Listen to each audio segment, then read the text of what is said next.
సమగ్ర ప్రణాళికతో విశాఖ ఎకనామిక్ రీజియన్ను గ్లోబల్ ఎకనామిక్ హబ్ చేయడమే లక్ష్యంగా కార్యాచరణ అమలు చేయాలని ముఖ్యమంత్రి నారా చంద్రబాబు నాయుడు అధికారులకు ఆదేశించారు. 2024లో $52 బిలియన్ జీడీపీతో ఉన్న వీఈఆర్ను 2032 నాటికి $125 నుంచి $135 బిలియన్ ఎకానమీగా తీర్చిదిద్దడమే లక్ష్యమని సీఎం స్పష్టం చేశారు. సమగ్ర ప్రణాళికతో విశాఖ ఎకనామిక్ రీజియన్ ను గ్లోబల్ ఎకనామిక్ హబ్ చేయటమే లక్ష్యంగా కార్యాచరణ అమలు చేయాలని ముఖ్యమంత్రి నారా చంద్రబాబు నాయుడు అధికారులకు ఆదేశాలు జారీ చేశారు. పరిశ్రమలు, IT, tourism, urban development, green energy, మౌలిక వసతులు ఇలా అన్ని విధాలా విశాఖ రీజియన్ అభివృద్ది కావాలని నిర్దేశించారు. విశాఖను మురికివాడలు లేని నగరంగా తీర్చిదిద్దాలని, వీఈఆర్ అభివృద్దికి అవసరమైన భూసేకరణను వివాదాలు లేకుండా జరపాలని అధికారులకు సీఎం సూచించారు. విశాఖ, అమరావతి, తిరుపతి ఇలా 3 ఎకనామిక్ రీజియన్లుగా మొత్తం రాష్ట్రాన్ని అభివృద్ది చేస్తామని ముఖ్యమంత్రి చెప్పారు. విశాఖ ఎకనామిక్ రీజియన్ అభివృద్దిపై తొలిసారి విశాఖలో మంత్రులు, ఉన్నతాధికారులు, జిల్లాల కలెక్టర్లు, ప్రజాప్రతినిధులతో సీఎం సమీక్షా సమావేశం నిర్వహించారు. ఇందులో విశాఖ ఎకనామిక్ రీజియన్ సమగ్ర అభివృద్ది, రోడ్లు, రైలు మార్గాలు, పోర్టులు, లాజిస్టిక్స్, ఇతర రంగాలకు సంబంధించి 49 ప్రాజెక్టులపై అధికారులతో ముఖ్యమంత్రి చర్చించారు. 2024లో $52 బిలియన్ జీడీపీతో ఉన్న వీఈఆర్ ను 2032 నాటికి $125 నుంచి $135 బిలియన్ ఎకనామీగా తీర్చిదిద్దటమే లక్ష్యమని సీఎం స్పష్టం చేశారు. 7 గ్రోత్ డ్రైవర్స్, 10 పాలసీలతో వీఈఆర్ అభివృద్ది చేస్తామని, దీంతో 30 లక్షల ఉద్యోగాలు లభిస్తాయని తెలిపారు. వీఈఆర్ మాస్టర్ ప్లాన్ సమర్థంగా అమలు చేస్తే 2047 నాటికి $750 నుంచి $800 బిలియన్ ఎకానమీకి చేరుకోవచ్చన్నారు. మాస్టర్ ప్లాన్ ప్రకారం రానున్న 3 నెలల్లో ఏం చేయాలనే దానిపై అధికారులకు సీఎం దిశానిర్దేశం చేశారు. విశాఖలో అంతర్జాతీయ ప్రమాణాలతో కన్వెన్షన్ సెంటర్ నిర్మించేందుకు ప్రణాళికలు సిద్దం చేయాలన్నారు. వీఈఆర్ పరిధిలో విస్తృతంగా ఉన్న వనరులు వినియోగించుకుంటే అద్భుతాలు సాధించవచ్చని సీఎం తెలిపారు. Steel city, industrial city, pharma city, tourism ఇలా అన్ని రంగాలను అభివృద్ది చేసేందుకు వీఈఆర్లో వీలు ఉందన్నారు. అనకాపల్లిలో త్వరలో మెట్టెక్ జోన్ 2 ప్రారంభిస్తామని, టాయ్స్ పార్కులో పరిశ్రమలు పెట్టేవారికి ప్రోత్సాహకాలు అందిస్తామని తెలిపారు. డిఫెన్స్ తయారీ కంపెనీలను ఆకర్షించాల్సి ఉందన్నారు. రీజియన్లోని ఏజెన్సీ ప్రాంతాలను మిగిలిన ప్రాంతాలతో అనుసంధానం చేయాలని, రహదారుల విస్తరణపై దృష్టి పెట్టాలన్నారు. ప్రతి 2 నెలలకు ఈ ప్రాంత అభివృద్దిపై ప్రత్యేకంగా సమీక్ష నిర్వహిస్తామని ముఖ్యమంత్రి చెప్పారు. వీఈఆర్ కోసం వాణిజ్య పరిశ్రమలు, మున్సిపల్ అడ్మినిస్ట్రేషన్, పర్యాటకం, ఐ&ఐ, ఆర్&బి, ఐటీఈ అండ్ సి, వ్యవసాయం, అటవీ, వైద్యారోగ్యం, విద్య, నైపుణ్య శిక్షణ, విద్యుత్ ఇలా శాఖల వారీగా విడివిడిగా యాక్షన్ ప్లాన్ రూపొందించారు. వీఈఆర్ పరిధిలో ప్రస్తుతం చేపట్టిన, నూతనంగా చేపట్టాల్సిన రైల్వే ప్రాజెక్టులు, జాతీయ రహదారులపై ప్రత్యేకంగా ప్రణాళికలు సిద్దం చేశారు. రైతులు సమిష్టిగా ముందుకొస్తే ప్రైవేటు పారిశ్రామిక పార్కుల ఏర్పాటుకు అనుమతిస్తామని ముఖ్యమంత్రి అన్నారు. పరిశ్రమలు తీసుకురావడం ద్వారా ఉత్తరాంధ్రలో వలసలు పూర్తిగా నిలిచిపోతాయని చెప్పారు. అవసరానికి మించి డేటా సెంటర్ల ఏర్పాటుకు ప్రోత్సహించకుండా ఐటీఏఏ సంస్థలకు అధిక ప్రాధాన్యత ఇవ్వాలని అధికారులకు సీఎం స్పష్టం చేశారు. విభిన్న పంటల సాగుకు విశాఖ రీజియన్ ఎంతో అనుకూలంగా ఉంటుందని, ఆయిల్ పామును ప్రోత్సహిస్తూనే అంతర పంటలుగా కోకో, అరటి, మిరియాలు వంటి పంటలను పండించేలా చూడాలని సీఎం అన్నారు. ఏ ప్రాంతం ఏ పంటలకు అనుకూలం అనే దానిపై జిల్లాల కలెక్టర్లు నివేదిక తయారు చేయాలని, ఏజెన్సీలో స్పైసెస్, స్ట్రాబెర్రీ వంటి వాటితో సహా అన్ని పంటలు పండించేందుకు అవకాశం ఉందని, దానిని వినియోగించుకునేలా కార్యాచరణ రూపొందించాలన్నారు. లాభసాటి పంటల వైపు రైతుల్ని మళ్లించేలా ప్రయత్నించాలని, పౌల్ట్రీ ఫామ్లు పెద్ద ఎత్తున వస్తే ఆదాయం పెరుగుతుందన్నారు. ఈ రీజియన్లో వ్యవసాయం నిర్లక్ష్యానికి గురవుతోందని, సాగును ప్రోత్సహించాలని సూచించారు. అన్ని చెరువులను, రిజర్వాయర్లను నింపాలని, ఆక్వా కల్చర్ వృద్దికి తీసుకోవాల్సిన చర్యలపై నివేదికను వచ్చే వీఈఆర్ సమీక్షా సమావేశానికి తీసుకురావాలని అధికారులతో సీఎం అన్నారు. రాజధానిలో భూమిలిచ్చిన రైతుల సమస్యలను పరిష్కరించేందుకు సీఆర్డీఏ కార్యాలయంలో త్రిసభ్య కమిటీ మరోసారి సమావేశమైంది. 2004 మంది ల్యాండ్ పూలింగ్ కు ఇవ్వలేదని, వారితో మరోసారి మాట్లాడతామని కేంద్ర మంత్రి పెమ్మసాని చంద్రశేఖర్ తెలిపారు. ఉండవల్లిలో భూమి ఇచ్చిన రైతులకు త్వరలో లాటరీ ద్వారా ప్లాట్లు కేటాయిస్తామని, R5 జోన్పై న్యాయ సలహా తీసుకుంటున్నామని మంత్రి నారాయణ వెల్లడించారు. అమరావతి రాజధాని ప్రాంతంలోని రైతులకు సంబంధించిన సమస్యల పరిష్కారంపై రాయపూడి సీఆర్డీఏ కార్యాలయంలో కేంద్ర మంత్రి పెమ్మసాని చంద్రశేఖర్, మంత్రి నారాయణ, ఎమ్మెల్యే శ్రావణ్ కుమార్ అధికారులతో కూడిన త్రిసభ్య కమిటీ సమావేశమైంది. ఈ సందర్భంగా మంత్రి నారాయణ మాట్లాడుతూ రైతుల సమస్యల పరిష్కారంపై ప్రధానంగా చర్చించినట్లు తెలిపారు. ల్యాండ్ పూలింగ్కు ఇవ్వని భూముల్లో ప్లాట్లు పొందిన సుమారు 700 మంది రైతుల అభిప్రాయాలు సేకరించగా, ఎక్కువ మంది ఆక్విజేషన్ తర్వాత అవే ప్లాట్లు తీసుకుంటామని చెప్పగా, 37 మంది వేరే చోట ప్లాట్లు కేటాయించమని కోరారని వివరించారు. జరీబు, గ్రామకంఠం ప్లాట్లపై కమిటీ నివేదిక ఆధారంగా 15 రోజుల్లో నిర్ణయం తీసుకుంటామని హామీ ఇచ్చారు. ఇప్పటి వరకు కేటాయించిన ప్లాట్లలో 61,793 ప్లాట్ల రిజిస్ట్రేషన్ పూర్తయిందని, కేవలం 7,628 ప్లాట్లు మాత్రమే రిజిస్ట్రేషన్ చేయాల్సి ఉందని తెలిపారు. ఉండవల్లిలో భూమి ఇచ్చిన రైతులకు త్వరలో లాటరీ ద్వారా ప్లాట్లు కేటాయిస్తామని, R5 జోన్పై న్యాయ సలహా తీసుకుంటామని మంత్రి నారాయణ వెల్లడించారు. ఆల్టర్నేట్ మార్చుకుంటామని ఒక 37 మంది యాక్చువల్గా చెప్పారు. కేవలం అది 9%. తర్వాత ఏ విషయం ఆలోచించుకొని చెప్తామని ఒక 46 మంది అంటే 22% చెప్పారు. కాబట్టి ఇక్కడ ఎవరైతే వెయిట్ చేస్తారో వాళ్ళు వెయిట్ చేస్తే దాని మీద కూడా ల్యాండ్ అక్విజిషన్ అలాంటి ఆ రైతు సోదరులు కూడా రిక్వెస్ట్ చేస్తున్నాం ల్యాండ్ పుల్లింగ్కి రమ్మని. రానప్పుడు ల్యాండ్ అక్విజిషన్ అవి తీసుకొని మీకు ఇవ్వటం జరుగుతుందని మరొకసారి నేను తెలియజేస్తున్నాను. అదేవిధంగా జరీబు, రోడ్డు హెడ్, వీటి గ్రామకంఠం వీటికి సంబంధించి ఏదైతే అధికారులకు యాక్చువల్గా కమిటీ ఇన్స్ట్రక్షన్స్ ఇచ్చిందో వాళ్ళు కొంత స్టడీ చేశారు. ఇంకా కూడా వాళ్ళకి ఒక 15 రోజులు అంటే నెల రోజులు టైం ఇచ్చాము. మరొక 15 రోజులు ఉంది. ఈ 15 రోజుల్లో కూడా స్టడీ చేసి సబ్మిట్ చేస్తే దాని మీద యాక్చువల్గా రైతు సోదరులకి ఎటువంటి ఇబ్బంది లేకుండా దానికి కూడా ముందుకు పోతామని తెలియజేస్తున్నాను. అదేవిధంగా ఈరోజు మొత్తం ప్లాట్స్ అంటే జనరల్ రిజిస్ట్రేషన్ ప్లాట్స్ మొత్తం 29,233 మంది రైతులు. కేంద్ర మంత్రి పెమ్మసాని చంద్రశేఖర్ మాట్లాడుతూ గ్రీన్ బఫర్ జోన్ తుళ్లూరులో అడిగారని, దీనివల్ల 36 ప్లాట్లు ఎఫెక్ట్ అవుతుండగా దాన్ని 3కు తగ్గించినట్లు చెప్పారు. దీన్ని సరిచేసిన మంత్రి నారాయణకు ధన్యవాదాలు తెలియజేశారు. 2,004 మంది రైతులు ల్యాండ్ పూలింగ్కు ఇవ్వలేదని, వారితో మరోసారి మాట్లాడతామని తెలిపారు. 120 మంది రైతులు ల్యాండ్ ఆల్టర్నేటివ్ అయినా కూడా తీసుకుంటామని అన్నారని చెప్పారు. రోడ్డు సోల ఉన్న భూములకు వాక్వేలు సరిచేస్తామని అన్నారు. వాస్తు అనేది ఎండ్లెస్ అని, మొదట్లో వాస్తు ప్రకారం చేశారని, ప్రతిసారి వాస్తు విషయం చూడలేమని స్పష్టం చేశారు. FSI తక్కువ ఉందని రైతులు అంటున్నారని, దీనిపై పునరాలోచన చేయాలని భావిస్తున్నామని తెలిపారు. అవకాశం ఉంటే మాత్రమే చేస్తామని స్పష్టం చేశారు. జరీబు వెట్ డ్రై వెట్ ల్యాండ్లో కొంత నిజమైన వెట్ ల్యాండ్కి ఇవ్వలేదు. కొంతమంది వెట్ కాకపోయినా తీసుకున్నారు వెట్ అని చెప్పి. దీని గురించే ఇప్పుడు ఇందులో ఎవరికైతే వెట్ ల్యాండ్ ఇవ్వాలో వాళ్ళకి 100% ఇస్తాం. అదే ఎక్సర్సైజ్ చేస్తున్నాం. ఇప్పుడు ఆల్రెడీ అయిపోయింది ఎక్సర్సైజ్. కొన్ని టెక్నికల్గా ఉన్నాయి, అన్నీ అయిపోయాక మీకు బయట పెడతాం. ఎవరైతే వెట్ కాకపోయినా వెట్ అని చెప్పి మేనేజ్ చేసి తీసుకున్నారో వాళ్ళ మీద లీగల్గా, ఇప్పుడు అది లీగల్గా శాంక్షన్ ఉండాలి. ఎందుకంటే ఒకసారి మనమే ఇచ్చాం కాబట్టి దాన్ని ఏ విధంగా బ్యాక్ తీసుకోవాలనే దాని మీద లీగల్ ఎక్సర్సైజ్ చేయాలి. మేము అది చేస్తా ఉన్నాం. అది ఇవాళ డిస్కస్ చేసాం. అది ఎక్సర్సైజ్ చేశాక కానీ మీకు కరెక్ట్గా నేను చెప్పలేను. ఇంద్రకీలాద్రిపై వేంచేసి ఉన్న శ్రీ కనకదుర్గమ్మ వారి భవానీ దీక్షల విరమణలు 3వ రోజుకు చేరుకున్నాయి. రాష్ట్రం నలుమూలల నుంచే కాక పొరుగు రాష్ట్రాల నుంచి సైతం భవానీ భక్తులు విశేష సంఖ్యలో తరలి వస్తున్నారు. ఇరుముడులు తలదాల్చి భక్తి శ్రద్ధలతో గిరి ప్రదక్షిణ ముగించి క్యూ మార్గాల ద్వారా అమ్మవారి సన్నిధికి చేరుకుంటున్నారు. గురు భవానీలతో మాలలు విరమింపచేసిన అనంతరం హోమగుండాల్లో టెంకాయలను సమర్పించి దీక్షలకు స్వస్తి పలుకుతున్నారు. దేవస్థానం అధికారులు చేసిన ఏర్పాట్ల పట్ల భవానీలు సంతృప్తి వ్యక్తం చేస్తున్నారు. భవానీ దీక్ష విరమణ 3వ రోజు జగన్మాత దుర్గమ్మ సన్నిధి భక్తులతో కిటకిటలాడుతోంది. ముల్లోకాలను ఏలే ఆది పరాశక్తి ముగ్గురమ్మల మూలపుటమ్మ బెజవాడ కనకదుర్గమ్మ అనుగ్రహం ఆశీస్సులు పొందాలనే భావనతో అత్యంత నియమ నిష్టలతో నెల రోజుల పాటు దీక్షను పూర్తి చేసుకుని అత్యంత భక్తి శ్రద్దలతో ఇరుముడి సమర్పించేందుకు ఆంధ్ర, తెలంగాణ 2 తెలుగు రాష్ట్రాల నుంచే కాకుండా పొరుగు రాష్ట్రాల్లోని వందలాది కిలోమీటర్లు దాటుకుని కాలినడకన ఇతర వాహనాల్లో ఇంద్రకీలాద్రికి చేరుకుంటున్నారు. జై భవానీ, జై జై భవానీ నామస్మరణలతో మారుమోగడంతో ఇంద్రకీలాద్రి ఆధ్యాత్మిక వాతావరణాన్ని సంతరించుకుంది. ఉదయం భవానీల తాకిడితో ఇంద్రకీలాద్రి అరుణ వర్ణ శోభితంగా దర్శనమిస్తోంది. భక్తుల రద్దీని పరిగణలోకి తీసుకుని భవానీ మాల విరమణ కోసం నిర్దేశించిన 5 రోజుల కంటే అదనంగా మరో 2-3 రోజులు కూడా ఏర్పాట్లను యథాతథంగా ఉంచాలని దేవస్థానం భావిస్తోంది. సుమారు 6 లక్షల మంది వరకు భక్తులు వస్తారని అధికారులు అంచనా వేస్తున్నారు.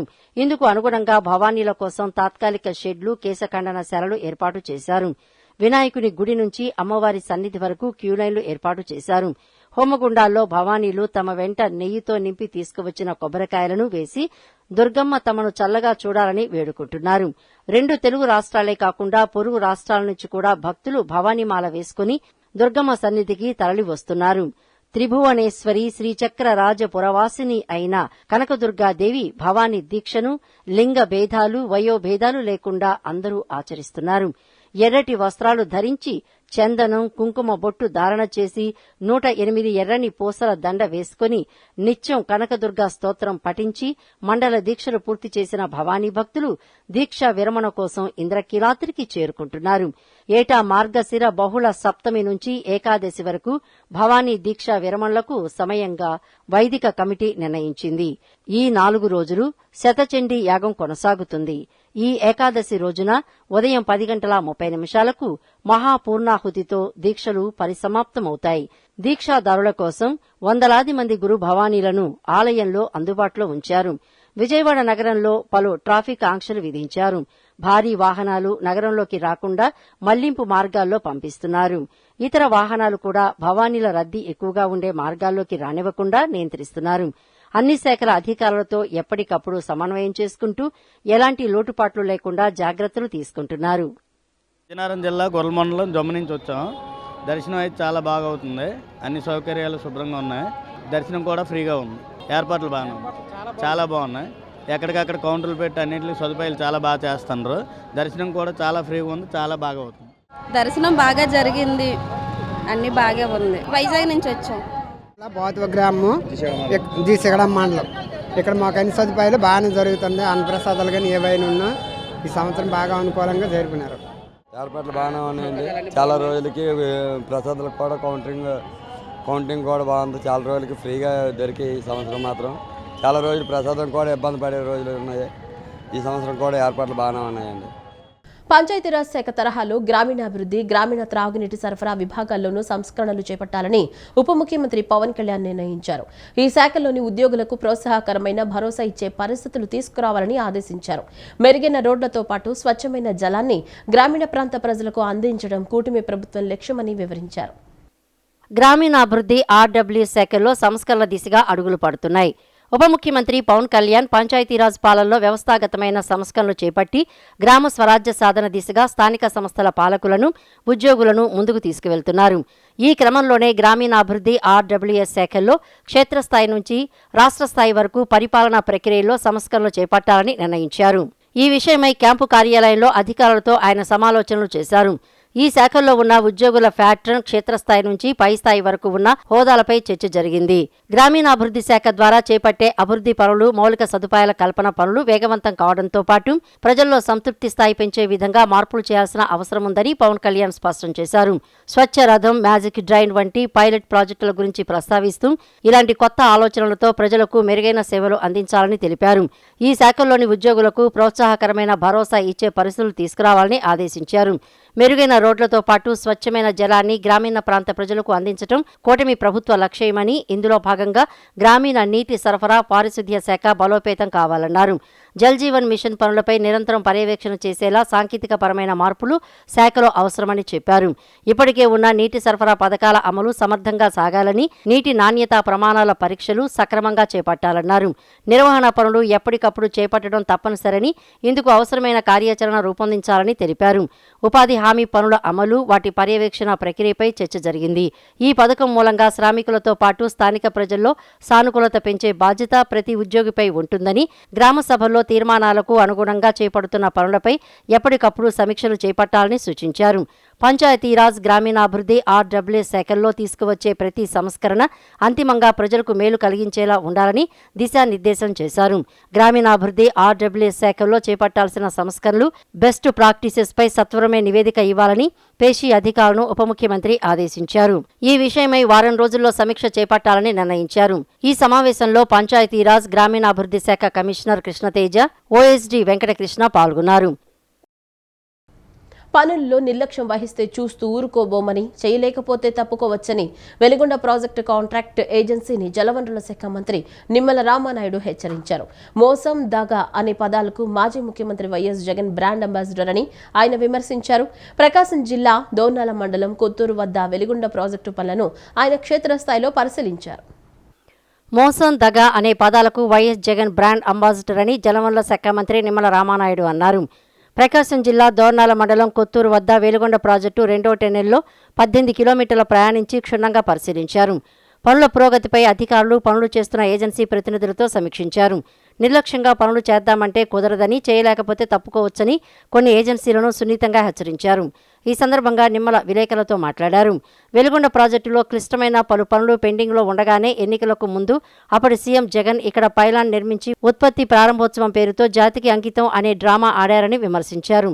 నిత్యం కరువు కాటకాలతో ఇబ్బందులు పడుతూనే కనీసం వెలుగొండ ద్వారా తమ జీవితాల్లో వెలుగులు నిండుతాయని ఆశించిన ప్రకాశం జిల్లా ప్రజలను ఎలా మోసం చేయాలనిపించిందో ఆయనకే తెలియాలని మండిపడ్డారు. తల్లిని చెల్లిని మోసం చేయగలిగిన వ్యక్తికి ప్రజలను మోసగించడం ఒక లెక్క అని ఎద్దేవా చేశారు.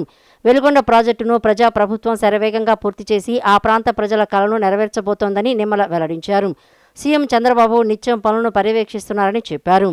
అందుకే తాను నెలలో 3 సార్లు ప్రాజెక్టు వద్దకు వచ్చి సమీక్ష నిర్వహించి పనుల్లో వేగం పెరిగేలా చూస్తున్నారని పేర్కొన్నారు.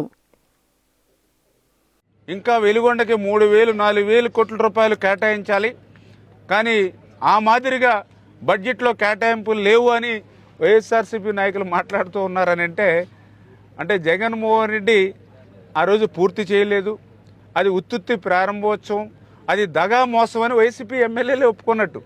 ఎందుకంటే అది పూర్తి అయిపోయినట్టయితే వెలుగొండ జాతికి అంకితం చేసేస్తే ఇంక మళ్ళీ బడ్జెట్లో నిధులు కావాలని వైసీపీ ఎమ్మెల్యేలు ఎట్లా కోరుతారు? పూర్తయిపోయినటువంటి ప్రాజెక్టుకి బడ్జెట్ ఎందుకు? ఈవేళ వెలుగొండ కళ నెరవేరుతూ ఉంటే అభినందించకపోయినా పర్లా, విమర్శించకుండా ఉండవలసినటువంటి అవసరం ఉన్నా కూడా ఈవేళ ఆవు చేలో మేస్తే దూడ గట్టును మేదంటారు. అందుకే జగన్మోహన్ రెడ్డి అబద్ధాలు అసత్యాలు మాట్లాడితే ఈవేళ వైసీపీ నాయకులు కూడా దాన్నే ఆచరణలో తీసుకున్నట్టే నాకు నిన్న ఇక్కడ ఉండేటువంటి ఎమ్మెల్యే మాట్లాడితే అనిపించినటువంటి పరిస్థితి. వాళ్ళు చేసినటువంటి అన్యాయానికి ఈవేళ ఈ యొక్క జిల్లాలో మరి ప్రజల దగ్గరికి వెళ్ళేటువంటి హక్కును కూడా వాళ్ళు కోల్పోయారనే విషయాన్ని కూడా మీ ద్వారా కూడా తెలియజేసుకుంటూ ఖచ్చితంగా రేపు 2026 కల్లా ఆ వెలుగొండను పూర్తి చేసేటువంటి విధంగా, లక్ష్యాన్ని చేరుకునేటువంటి విధంగా పూర్తి చేసి ఆ కృష్ణ జలాలను ఆ నల్లమల సాగర్కి తీసుకెళ్లేటువంటి బాధ్యతను ఈ కూటమి ప్రభుత్వం తీసుకుంటుంది, చంద్రబాబు నాయుడు గారు తీసుకుంటారని చెప్పి మరొక్కసారి. బ్రాహ్మణ కోఆపరేటివ్ క్రెడిట్ సొసైటీ తరహాలో అన్ని ఈడబ్ల్యూఎస్ కాపు కార్పొరేషన్లో కూడా క్రెడిట్ కోఆపరేటివ్ సొసైటీల ఏర్పాటు చేయనున్నట్లు రాష్ట్ర బీసీ ఈడబ్ల్యూఎస్ సంక్షేమ, చేనేత మరియు జౌళి శాఖ మంత్రి ఎస్ సవిత తెలిపారు. ఈడబ్ల్యూఎస్ కులాల అభ్యున్నతి సీఎం చంద్రబాబు ప్రధాన లక్ష్యమన్నారు.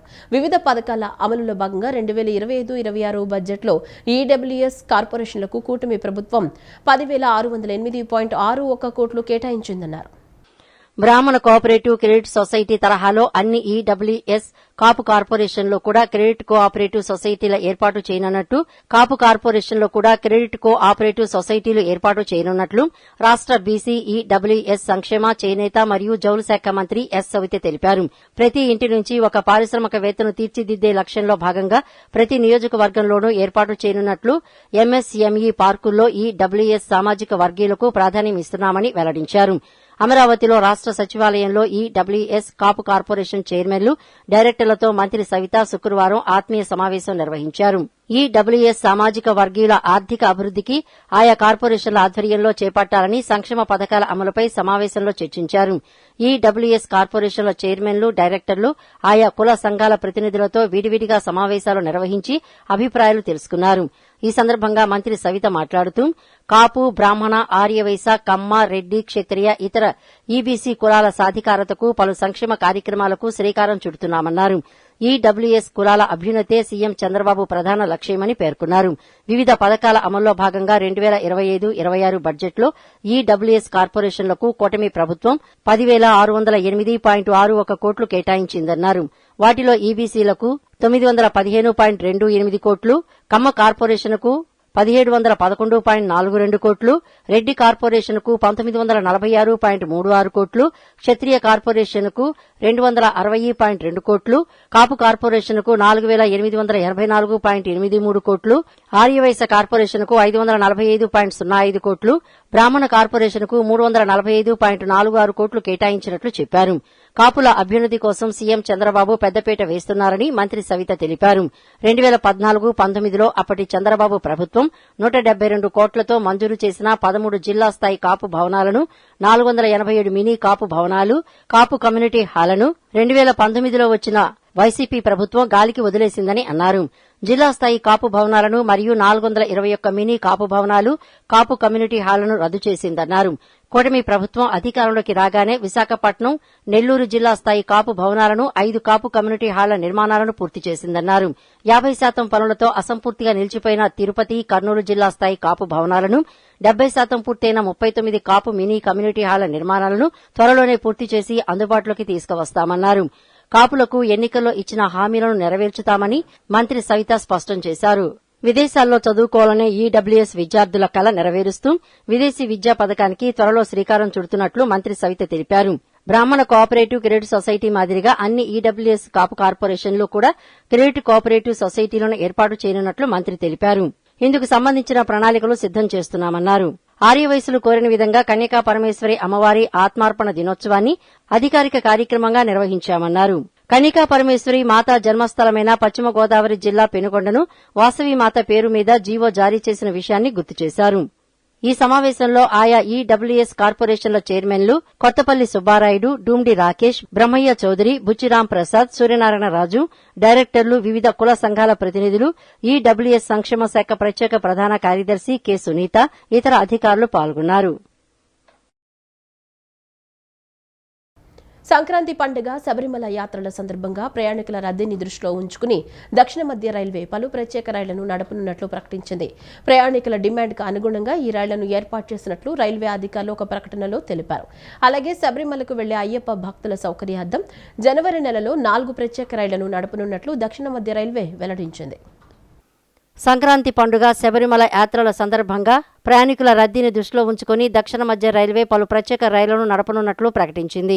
ప్రయాణికుల డిమాండ్కు అనుగుణంగా ఈ రైళ్లను ఏర్పాటు చేసినట్లు రైల్వే అధికారులు ఒక ప్రకటనలో తెలిపారు.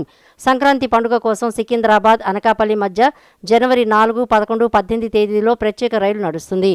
తిరుగు ప్రయాణంలో అనకాపల్లి, సికింద్రాబాద్ మధ్య జనవరి 5, 12, 19 తేదీల్లో ఈ సర్వీసు అందుబాటులో ఉంటుంది. అలాగే హైదరాబాదు, గోరఖ్పూర్ మధ్య జనవరి 9, 16, 23 తేదీల్లో, గోరఖ్పూర్, హైదరాబాద్ మధ్య జనవరి 11, 18, 25 తేదీల్లో ప్రత్యేక రైలు నడపనున్నారు. వీటితో పాటు మచిలీపట్నం, అజ్మీర్ మధ్య ఈ నెల 21న, అజ్మీర్, మచిలీపట్నం మధ్య ఈ నెల 28న కూడా ప్రత్యేక రైళ్లను ఏర్పాటు చేశారు. శబరిమలకు వెళ్లే అయ్యప్ప భక్తుల సౌకర్యార్థం జనవరి నెలలో 4 ప్రత్యేక రైళ్లను నడపనున్నట్లు దక్షిణ మధ్య రైల్వే వెల్లడించింది. చర్లపల్లి, కొల్లాం మార్గంలో ఈ రైళ్లు నడుస్తాయి. జనవరి 14, 21 తేదీల్లో చర్లపల్లి నుంచి కొల్లాంకు బయలుదేరుతుంది. తిరుగు ప్రయాణంలో కొల్లాం నుంచి చర్లపల్లికి ప్రయాణిస్తుంది. ఈ రైలుకు కాచిగూడ, కర్నూలు, డోన్, గుత్తి, కడప, తిరుపతి, కాట్పాడి, ఈరోడ్, త్రిచూర్, ఎర్నాకుళం స్టేషన్లో హాల్ట్ సౌకర్యం కల్పించినట్లు అధికారులు వివరించారు. కోరిన కోరికలు తీర్చే కల్పవల్లిగా వెలుగొందుతున్న రామవరపాడులోని వెంకమ్మ పేరంటాల దేవాలయంలో ప్రతి శుక్రవారం 200 మందికి అన్నదానాన్ని నూతనంగా ఆలయ కమిటీ చైర్మన్ పట్టపు వెంకటేశ్వరరావు, ఆలయ కమిటీ సభ్యులు ప్రారంభించారు. అనంతరం భవానీ భక్తులకు, స్థానికులకు అన్న ప్రసాదాల్ని అందించారు.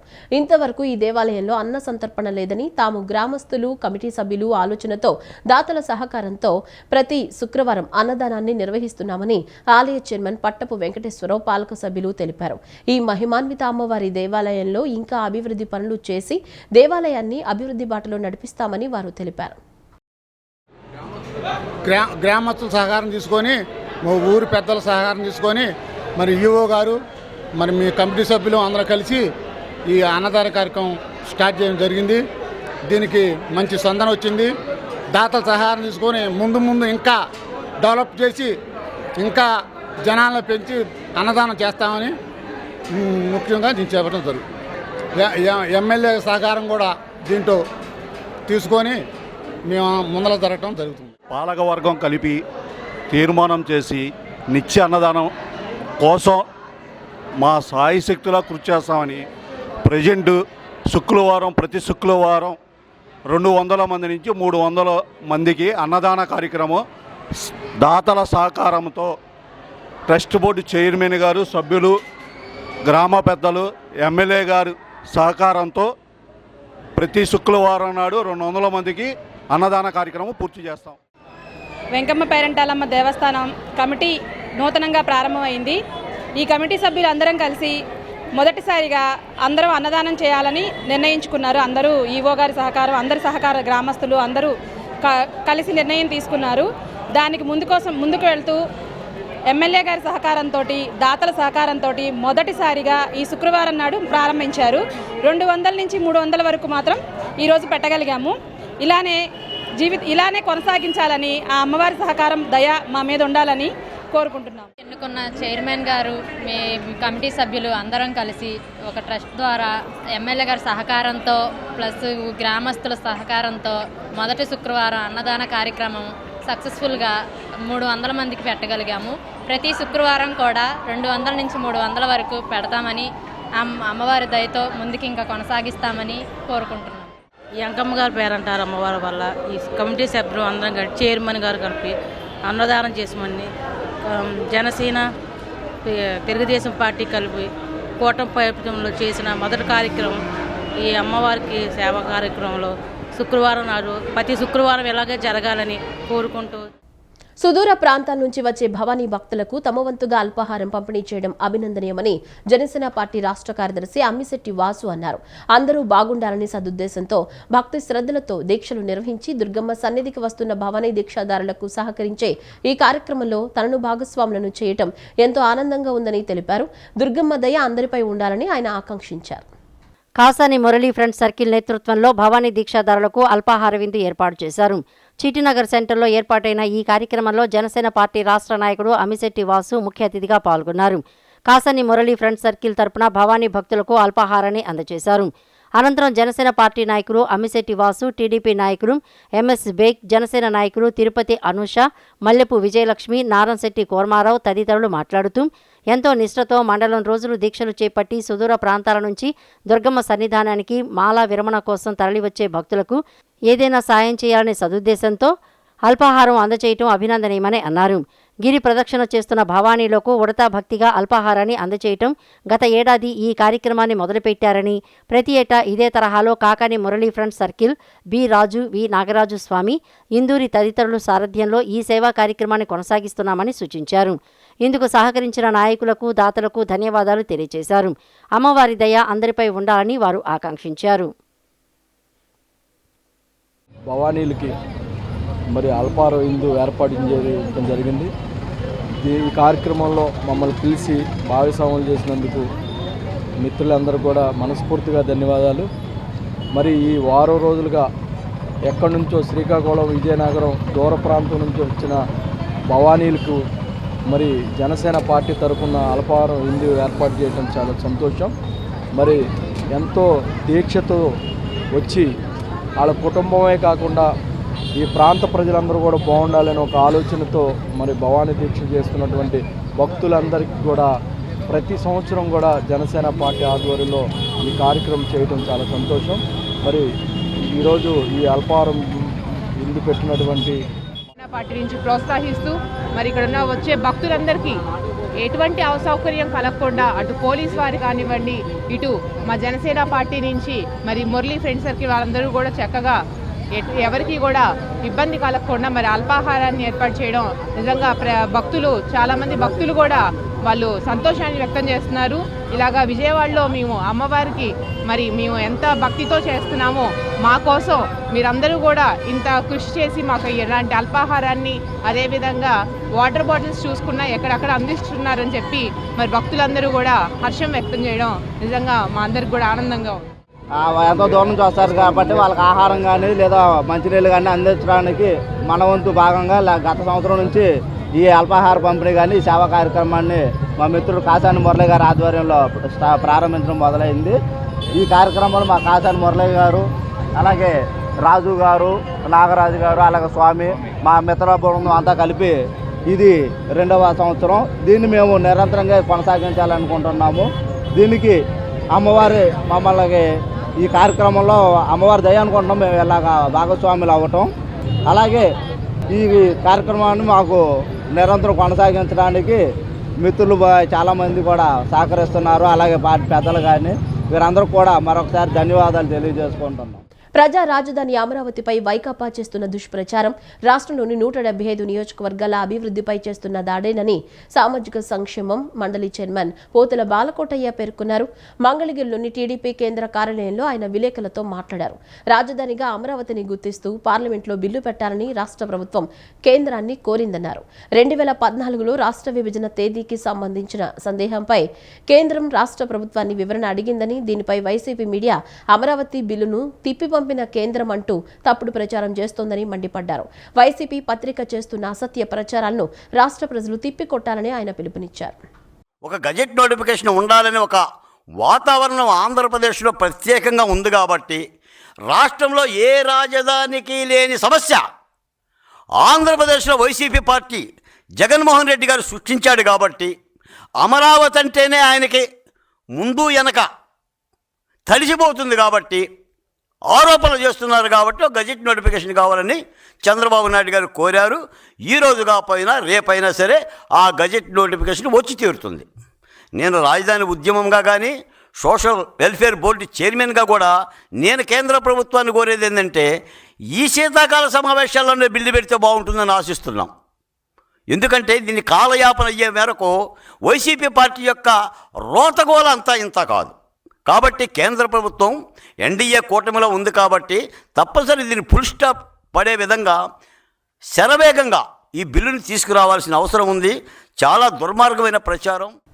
ఈసెట్ 2026 ప్రవేశ పరీక్షలకు శిక్షణ ఇస్తున్న సాయి మేతా కోచింగ్ సెంటర్ కేవలం విద్యకే కాకుండా విద్యార్థుల ఆధ్యాత్మిక కార్యక్రమాలకు కూడా అండగా నిలుస్తూ అద్భుతమైన సంప్రదాయాన్ని కొనసాగిస్తుంది. ఈ క్రమంలో సంస్థ విద్యార్థిని అయిన జాహ్నవి దేవి భవానీ దీక్ష ముగింపు సందర్భంగా విజయవాడలోని కోచింగ్ సెంటర్లో ఘనంగా భజన కార్యక్రమాన్ని మరియు అన్నప్రసాద కార్యక్రమాన్ని నిర్వహించారు. దుర్గమ్మ ఆశీస్సులు పొందడం కోసం ఏర్పాటు చేసిన ఈ భజన కార్యక్రమం అత్యంత వైభవంగా జరిగింది. భజనల్లో పాల్గొన్న భక్తులు విద్యార్థులు తమ కీర్తనలతో దుర్గమ్మపై తమ భక్తిని చాటుకున్నారు. ఈసెట్ 2026 ప్రవేశ పరీక్షలకు శిక్షణ ఇస్తున్న సాయి మేధా కోచింగ్ సెంటర్ కేవలం విద్యకే కాకుండా విద్యార్థుల ఆధ్యాత్మిక కార్యక్రమాలకు కూడా అండగా నిలుస్తూ అద్భుతమైన సంప్రదాయాన్ని కొనసాగిస్తోంది. ఈ క్రమంలో సంస్థ విద్యార్థిని అయిన జాహ్నవి దేవి భవానీ దీక్ష ముగింపు సందర్భంగా విజయవాడలోని కోచింగ్ సెంటర్లో ఘనంగా భజన కార్యక్రమాన్ని మరియు అన్నప్రసాద కార్యక్రమాన్ని నిర్వహించారు. ఈ కార్యక్రమం Sai Medha coaching centre chairman విద్యావేత్త డాక్టర్ జి రమణ పర్యవేక్షణలో డైరెక్టర్ మజ్జిగ బాలకృష్ణ సహకారంతో అత్యంత భక్తి శ్రద్ధలతో జరిగింది. జాహ్నీదేవి తన భవానీ దీక్షను ముగించుకొని దుర్గమ్మ ఆశీస్సులు పొందడం కోసం ఏర్పాటు చేసిన ఈ భజన కార్యక్రమం అత్యంత వైభవంగా జరిగింది. ఈ కార్యక్రమానికి సాయి మేధా విద్యార్థులతో పాటు పెద్ద సంఖ్యలో భవానీ దీక్ష తీసుకున్న భవానీలు హాజరయ్యారు. అమ్మవారి నామస్మరణతో ఆ ప్రాంగణమంతా భక్తి పారవస్యంలో మునిగిపోయింది. భజనలో పాల్గొన్న భక్తులు విద్యార్థులు తమ కీర్తనలతో దుర్గమ్మపై తమ భక్తిని చాటుకున్నారు. భజన కార్యక్రమంలో పాల్గొన్న భవానీలు అమ్మవారిని తలుచుకుంటూ దీక్షాకాలాన్ని పూర్తి చేసుకున్నందుకు ఆనందం వ్యక్తం చేశారు. భజన కార్యక్రమం ముగిసిన అనంతరం అక్కడికి విచ్చేసిన భక్తులకు మరియు విద్యార్థులకు అన్నప్రసాద కార్యక్రమం చేపట్టారు. విద్యార్థిని జాహ్నీదేవి మాట్లాడుతూ తాను అమ్మవారి ఆశీస్సులతో ఈసెట్ పరీక్షలో మంచి ర్యాంకు సాధించాలని దుర్గమ్మను కోరుకున్నట్లు తెలిపారు. చైర్మన్ డాక్టర్ రమణ మరియు డైరెక్టర్ మజ్జిగ బాలకృష్ణ సహకారం మరియు ప్రోత్సాహం వల్లే ఈ కార్యక్రమాన్ని ఇంత గొప్పగా నిర్వహించుకోగలిగామని ఆమె కృతజ్ఞతలు తెలిపారు. సాయి మేధా యాజమాన్యం తరపున పరీక్షలకు సిద్ధమవుతున్న విద్యార్థులు అందరూ అమ్మవారి ఆశీస్సులతో మంచి విజయాన్ని సాధించాలని కోరుకుంటూ ఈ సందర్భంగా యాజమాన్యం విద్యార్థులకు శుభాకాంక్షలు తెలియజేసింది.